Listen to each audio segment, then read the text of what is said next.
बा एगो मोदी जी के मिशन चलल रहा जौना नाम का मिशन का नाम रहा स्वस्थ इंडिया। अब योग दिवस, ये योग दिवस से एगो लड़का प्रभावित हो गई।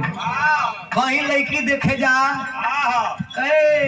इधर से तो सही है लेकिन इधर से गड़बड़ है, इधर से तो सही है इधर से गड़बड़ है, इसको योगा करना चाहिए था। योगा संस्थान का वो अध्यक्ष रहे, हर चीजों में योगा देखे, हर चीजों में जिम देखे।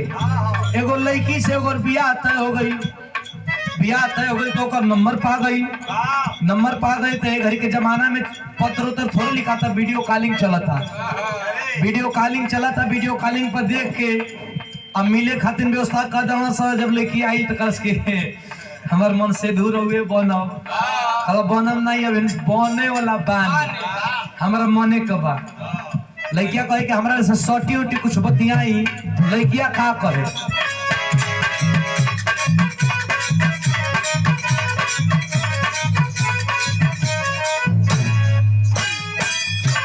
लड़किया कहे तनी सटो ये जान,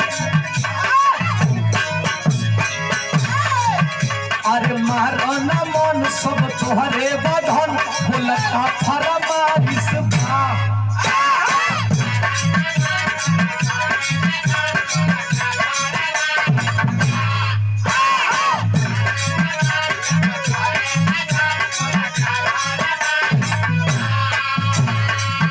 तनी सटो ये जान बाटे नया सामान आ उमरी अभी 22 बा।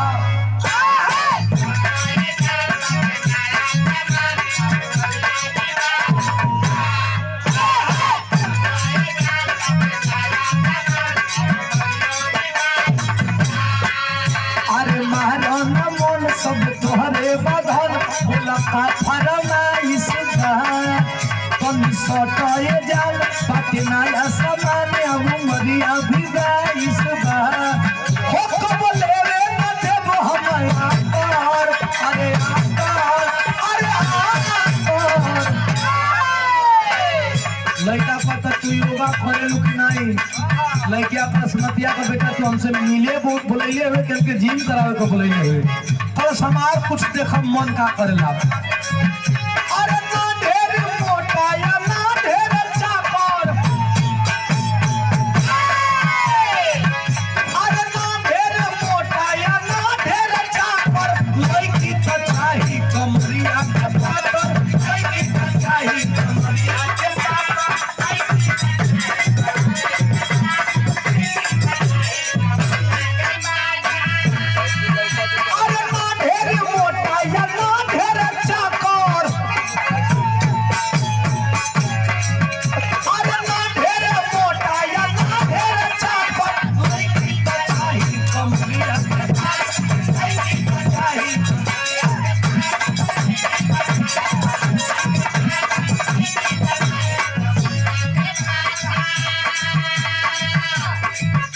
लड़की तो आके पातर कमर का चाहिए और ही कुछ हमारा विषय में जाना थोड़े हम खाए पियत घराना कहे का कहे लड़किया 24 करे हम बानी हो।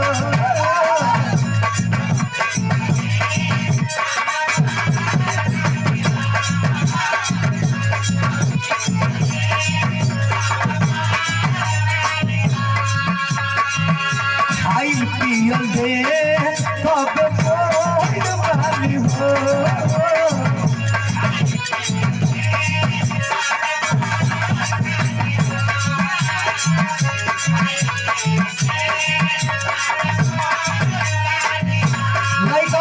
सुना जिम फरक होके ले टाइट होके जवन ऊपर ले नीचे ले टाइट होके जवन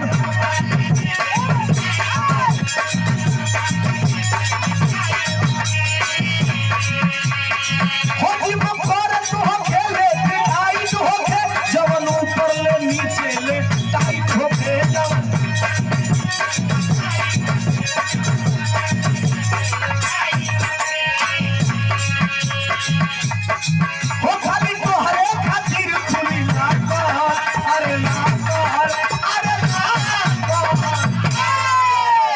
लड़कवा कहे